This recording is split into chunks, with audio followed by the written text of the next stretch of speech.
Welcome back. You know, we talk to a lot of actors. We know who they are because they're in front of the camera. We talk to screenwriters and we talk to directors. But where would we be? Without the producers, I don't believe we'd have a film festival at all. It's my pleasure to shine the light on a production company that is 2 films into one festival right here at Sundance. It's Diablo Entertainment, and I'm here with the production team, and I'm happy to introduce you to Eric Fleischman, Moana Cheryl, and Sean Tabibian. Welcome, you guys. Thank you for having us. How y'all doing? So How's your excited to be festival? here. It's been, you know, it's funny because a lot of our friends who have films in the festival said, you know, we've been comparing what level of stress we've been dealing with. Right. And I'm like, well, that's great. How about you? And I'm like, well, ×2, yes. Yeah, exactly. 2 sets of parties to make it to. It's having, you know, I think we have a total of 65 to 70 people collectively from both films that are every day like, what am I doing for lunch? Where are we going for this? Where are we going for that? And it's all coming to like my phone. So I'm like, I don't know. So it's, even though the films are done and we're at the festival, producing never ends. I was gonna say, I think it was Dr. Dre who famously said, "It's tough out there for a producer." Yes. Yeah, motto of the company. No. Indeed. Always putting out fires. That's Yes, what we do. Sean calls himself a firefighter. That's it. You know, from the second I get up, putting out fires. Right. But it's been kind of good. You know, Eric's been taking the lead on Park City here because I don't know how to say no to people. Yes. Yeah, now they're like, oh, thank you. Yeah, right. Cat herder. All practice. Well, congratulations. Thank you. Huge to have 2 films in one festival. Yeah. Talk first and foremost about how the time frame laid out as far as completing these films, having them ready, and on one hand, those of us who are familiar with the production process, For sure. it's kind of a head scratcher as to how you were not just getting 2 films in, that's Of course. huge, but to have the timing right. I mean, it's interesting because the films sort of ran congruently. Both projects were internally greenlit and financed, I think, in February of 2015. They shot almost back-to-back, May and June 2015, wrapped around the same time, and then, funny enough, got into the festival one day after each other, middle of November. So, which again is it's usually the time it takes to cast a normal movie. Right. Is, you know, 7 months, 8 months. Sure. But between that time of getting the scripts, financing them, casting them, shooting them, completing them, and again, the festival was under 12 months. Which when we told people, really they were quick. like, no, but tell us seriously. And we're like, no, like that's really what happened. That's really what happened. So it's, and it's kind of nice that they were able to run parallel with each other. So, you know, when something happened here and happened here, we could say take care of it at the same time. Right. Mm-hmm. As opposed to, you know, one staggering behind, which would have had probably much more stress on the production team as well as the directors to say, okay, listen, this film, you don't want like having 2 kids. You want to say, well, this one's doing better than you. You have to, you know, keep up a little more. Sure. But both amazing experiences. Both surprisingly, you know, these are both my 9th and 10th films as a producer. And he's only 26. Just turned 26. Congratulations. Thank you. I'm still alive now. But the 2 of the easiest productions I've ever had, and I think what it really came down to was having very happy cast, very happy directors, and what the company's motto is, you know, when Diablo, despite all that we do, it's really a Diablo family, and our cast and our crew and our financiers, everyone is part of that family. So to have that environment on set allows for faster productions, smoother productions, and I think, as a testament to Sundance, more successful and higher quality films. We're actually casting right now while we're we're in production 7 weeks from now. right? Yeah. Well, I don't know why that should come as a surprise. It never stops. It's great. Yeah, we were really down to the wire with these 2, but it was wonderful. Yeah. It was great. We were actually in Park City last year at Sundance, freezing. It was 3 degrees. We were sitting outside Waiting for a midnight show. Yeah, and I'm telling, I go, Eric, we need to have a film here. We just finished wrapping on another film. We're like, I got to get a film in here.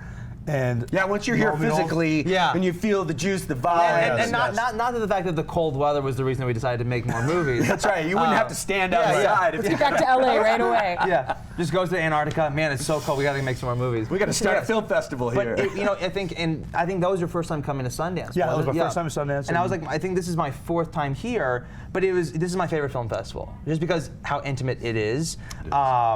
But I think that was sort of the moment where we looked at each other and said, listen, we saw a lot of the films that were playing, especially we work within the festival world, what you call the midnight sections, you know, high concept genre films. And so to see the films from last year and say, listen, of course, as everyone would, we can do better, we can do better, we can do better. Of course. So, you know, it actually motivated us to find Carnage Park and Slight.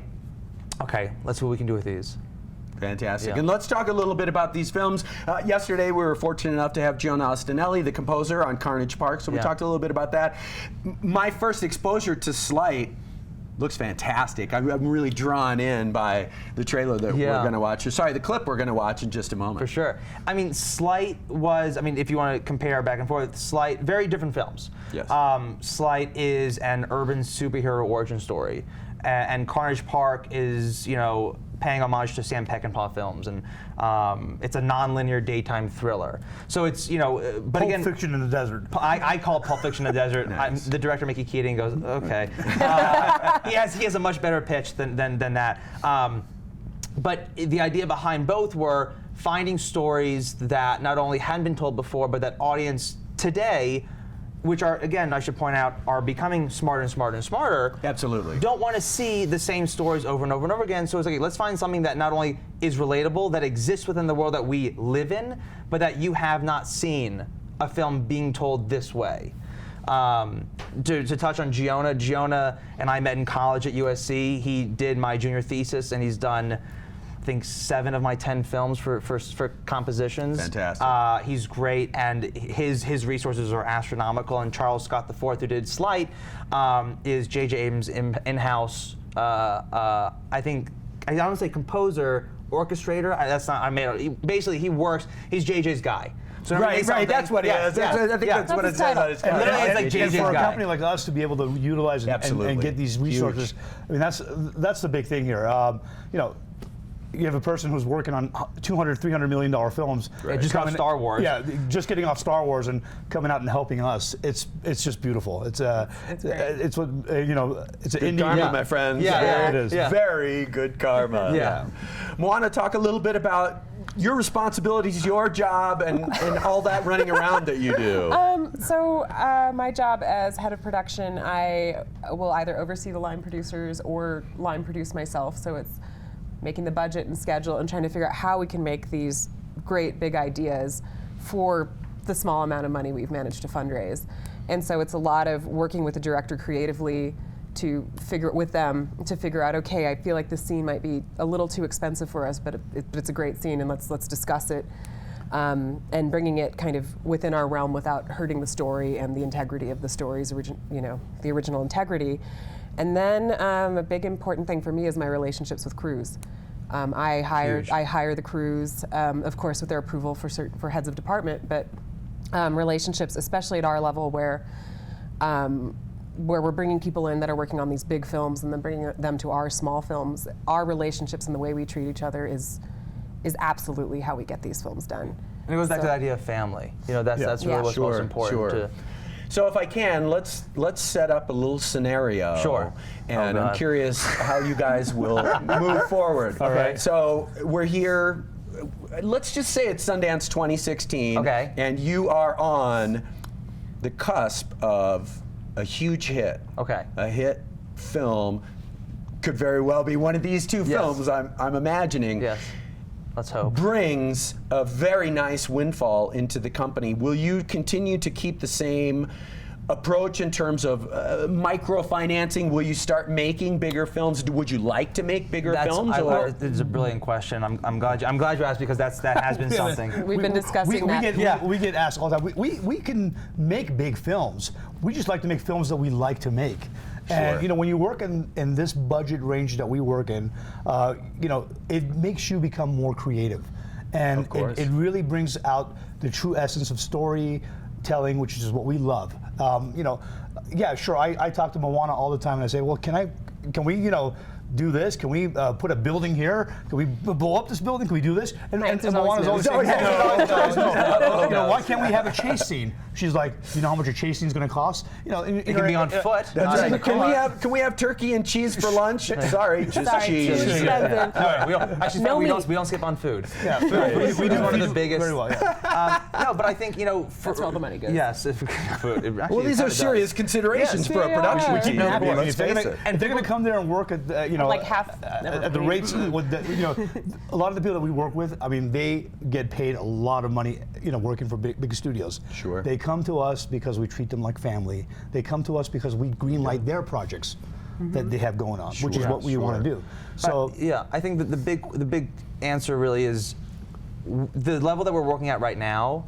We're doing it because for us and for our financiers, financial discipline is key. And what I see and what I sort of going to the festival, I keep saying to everyone is, I don't want to make the mistakes that everyone else does, which is you come into the festival, you have a low budget film, you have a big windfall, and then you go try to do a $200 million movie. Right. And the jump is so astronomical. You haven't taken those steps to get there, so that you know when you get there you can handle it. So, what You're not scaled for a $200 million Not movie. right now, not right you now. just can get $200 million bucks is right. the only thing. So it's mitigating that risk. No But I question. think over the years, and we've been talking about sort of every year, the budgets for all the films go up. Sure. And so, you know, I think internally we have a number which we will probably next year and the year after go up to, which will be larger and larger and larger. Before we start doing, you know, co-financing with studios and stuff like that. Sure. Hey, let's take a look at Slight, shall we? For sure. Thank you. All right. Fantastic. Congratulations, you guys. Thank you. What screenings have you got left coming up this week? 1,000. God. A thousand. There's a Slight screening today at noon at the Redstone. Tomorrow night is the Carnage Park premiere at Library at midnight. And then there's another Slight screening in Salt Lake City and another one in Park City end of week, and then Carnage Park plays out through the end of the festival as well. And you ride off into the film history sunset. Let's oh, hope. we go right back into production. Sure. Yeah. Doing what you do. No stopping Right us. back to work. Yeah. Eric Moana, Sean, Thank you. so nice to Thank meet you for having me. Congratulations. Thank you so much. Thank you. Thank you for being here. Have a great time the rest of the week, and we'll see you up on the silver screen. Thank you. Thank Appreciate you. it. Thank you so much. Thank you. The company is Diablo Entertainment. The films are Slight and Carnage Park. That's 2 films in the Sundance Film Festival in the very same year. I believe you'll hear the name Diablo Entertainment a lot more. We'll be right back after this. Please stay tuned.